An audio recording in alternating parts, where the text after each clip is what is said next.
안녕하세요. 정욱입니다. 북카페 라파엘에 오신 것을 환영합니다.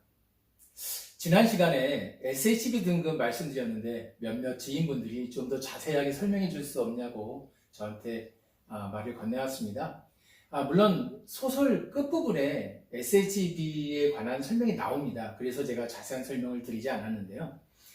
간단히 말씀드리면 이렇습니다. SH의 그 H가 중요합니다. H는 hard, 즉 단단하다는 뜻이에요. 즉 커피 C가 단단해야 좋은 커피라는 뜻이 되는데 왜 SHB 등급의 기준을 해발 1200m라고 했을까요?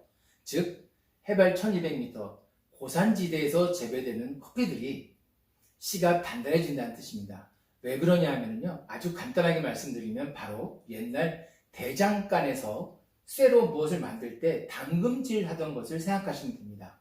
뜨거웠다 차가웠다 반복하면서 담금질을 하듯이 커피 C도 고산지대에서는요, 낮에는 태양과 가깝기 때문에 C가 굉장히 커피 열매를 비롯해서 그 안에 있는 C까지 뜨거워집니다. 그리고 밤이 되면 고산지대의 특성상 기온이 뚝 떨어집니다. 즉 낮엔 뜨겁고 밤엔 차갑고 이것을 반복하면서 C가 단단해지는 것이죠. 그래서 최소한 해발 1200m는 돼야지 SHB 등급이라고 할 수 있는 것입니다. 그리고 이제 C가 단단해질 수 있는 그 기간, 즉 낮엔 뜨겁고 밤엔 차갑고 이것을 반복하는 그 기간이 길면 길수록 더 C가 단단해지지 않을까요? 제가 커피 나무에 대한 전문가는 아니기 때문에 정확하게 말씀드릴 수는 없지만 제가 아는 코스타리카에서는요, 대표적으로 까뚜라, 까뚜아이, 비자사르치 이렇게 세 가지 아라비카 커피 수종이 있습니다. 이 세 가지 수종의 특징들은 1년에 한 번만 수확한다는 뜻입니다. 수종입니다. 1년에 2번 수확하는 수종과 비교했을 때 당연히 열매, 아주 연두색 콩알 만한 작은 열매에서부터 수확할 때까지 빨간색 열매까지 가는 그 긴 기간이 2번 수확하는 수종보다 한 번 수확하는 수종의 열매가 지속되는 기간이 훨씬 더 길 것입니다. 그래서 커피 C가 더 단단해지지 않을까 저는 생각해 봅니다. 지난 시간에 SHB 등급에 대해서 충분히 말씀드리지 못했기 때문에 오늘 시작 과정에서 잠시 SHB 등급 설명을 드렸고요. 오늘은 40페이지부터 시작합니다. 커피 음료의 종류에 대해서 오늘은 말씀드립니다. 커피 음료의 종류. 우리가 마시는 여러 종류의 커피가 이탈리아어로 되어 있는 이유는 에스프레소 기계를 이탈리아에서 최초로 만들었기 때문이에요. 커피는 물과 만나는 시간이 길면 길수록 카페인이 증가한다고 합니다. 그런데 커피 분말을 물에 담그는 프렌치 프레스, 손으로 물을 붓는 핸드드립 또는 이와 유사한 커피 메이커 등과 비교할 때 에스프레소 기계는 그 원리가 다릅니다.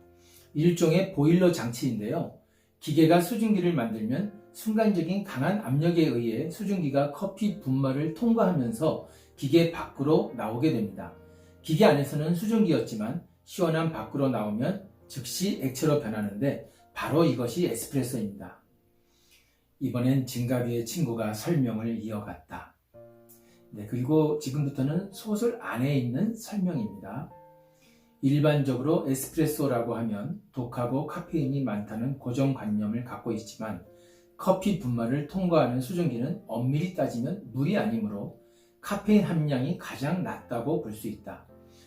아라비카 대비 카페인 함량이 두세 배 많은 로부스타를 주로 이용하여 만드는 인스턴트 커피는 당연히 카페인 함량이 높은데 이것을 물에 용해해야 하므로 물과 만나는 시간이 길어져서 카페인의 양도 늘어난다. 우리가 카페테리아에서 흔히 접할 수 있는 이탈리아어로 된 커피 음료의 종류들은 거의 대부분 에스프레소를 기본으로 하여 만드는 것이므로 에스프레소를 마시는 것과 동일한 양의 카페인을 섭취하는 것이다. 에스프레소는 원두의 품질에 따라 상이하지만 일반적으로 7g에서 8g의 원두를 분말로 만들어 포터필터에 넣고 적절히 탬핑하여 기계에 장착한 후 작동시킨다.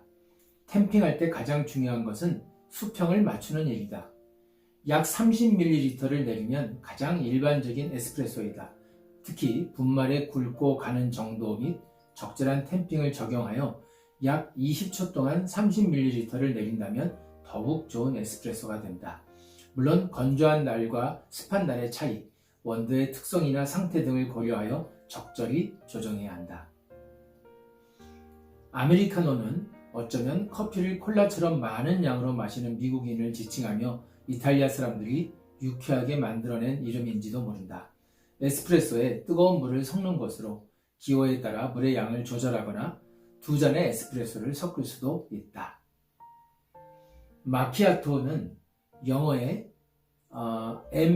marked, marked란 뜻으로 즉 우유로 표시했다는 의미이며 에스프레소 위에 우유 거품을 얹는다. 코르타도는 주로 스페인에서 선호하는 것으로 마키아토와 유사하나 우유 거품 대신 우유 1온스 또는 그 이하를 섞는데 기호에 따라 우유의 양을 조절하고 뜨겁거나 찬 우유를 섞는다. 모카는 에스프레소에 4분의 1온스의 초콜릿 시럽을 섞는다.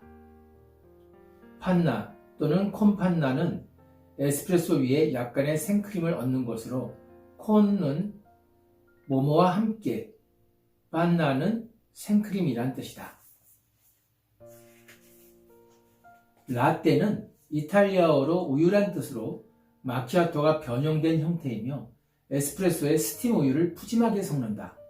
보통 에스프레소 기계에는 스팀 우유를 만드는 장치가 있는데 스팀 장치를 이용하여 우유에 스팀을 뿜으면 공기가 우유에 곱게 섞인다. 윗부분이 얇고 고운 거품층이므로 다양한 무늬, 즉 흔히 말하는 라떼 아트를 구현할 수 있다. 카푸치노는 에스프레소에 스팀 우유와 우유 거품을 섞는다. 라떼와는 달리 윗부분이 1cm 이상의 거품으로 구성되기 때문에 다양한 무늬를 만들기는 어렵고 바로 붓기 또는 나누어 붓기 방식을 사용하여 주로 단순한 나뭇잎 또는 하트 무늬를 만든다. 스팀 우유를 만들 때 윗부분을 거품으로 처리해야 하는데 이는 바리스타의 기술에 좌우되며 거품은 우유에 함유된 단백질과 지방이 스팀과 만나며 발생하기에 저지방 또는 무지방 우유를 사용하면 거품이 잘 만들어지지 않는다. 그러므로 저지방 또는 무지방 우유로 카푸치노를 주문할 경우 이 점을 감안해야 한다. 스페인의 가톨릭 수도회인 카푸친회에서 생활하는 성직자들의 모자 또는 옷 색깔이 하얀 우유 거품과 유사하여 카푸치노라는 이름이 만들어졌다. 위에 언급한 커피의 종류는 가장 일반적인 내용일 뿐 정답이나 정통한 것은 없다고 생각해요. 사실 마키아토, 라떼, 카푸치노는 매우 유사한 것이죠. 요즘에는 카페에 따라 또 바리스타에 따라 에스프레소나 우유의 양을 조절하고 다양한 시럽을 첨가하며 새로운 맛과 이름을 만들어내고 있어서 그 종류가 아주 많아요. 한 가지 추천드린다면 저는 개인적으로 스페인 사람들이 즐기는 꼬르타도를 좋아하는데요. 우선 양이 적당하고 맛이 부드러우며 에스프레소의 맛도 즐길 수 있기 때문입니다. 혹시 카페에서 꼬르타도를 주문했는데 잘 모른다고 할 경우엔 그냥 에스프레소를 주문하시면서 뜨거운 우유를 조금만 부어달라고 요청하시면 됩니다. 지금부터는 제2장 커피와 사랑입니다. 커피처럼 뜨거운 사랑. 다음날 새벽 관광객들은 열기구를 타고 올라가 카파도키아의 멋진 지형을 바라봤다.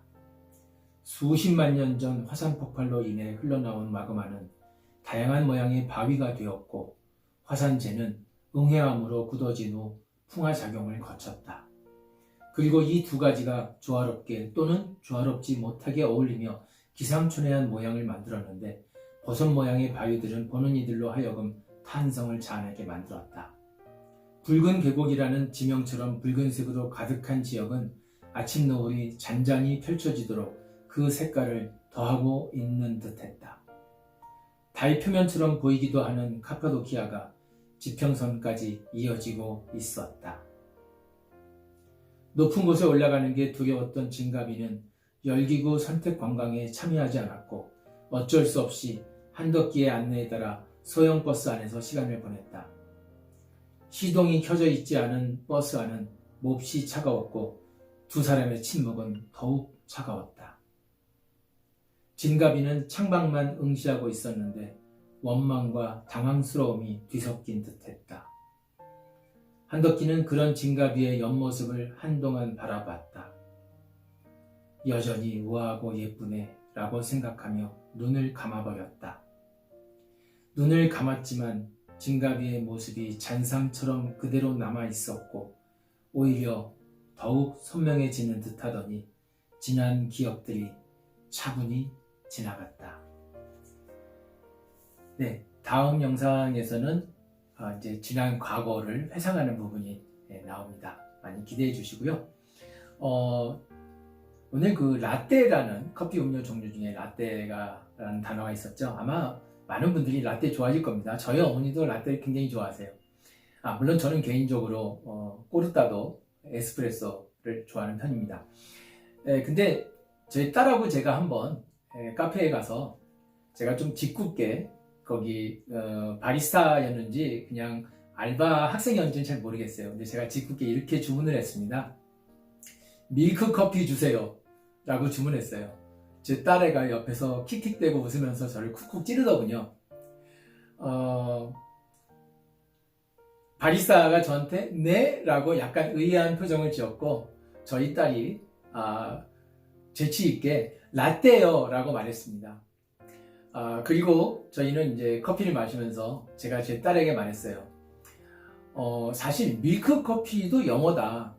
근데 영어로 밀크 커피라고 말하는 것은 마치 좀 부자연스럽고 아니면 지적 수준이 떨어지는 듯하고 라떼라고 말하는 것은 훨씬 더 카페 분위기에 어울리는 사람이 사용할 수 있는 단어인가 이런 대화를 나누었습니다. 한 가지 말씀드릴게요. 라떼는 이탈리아어로 우유입니다. 네, 오늘 여기까지 하고요. 다음 영상에서 만날까요?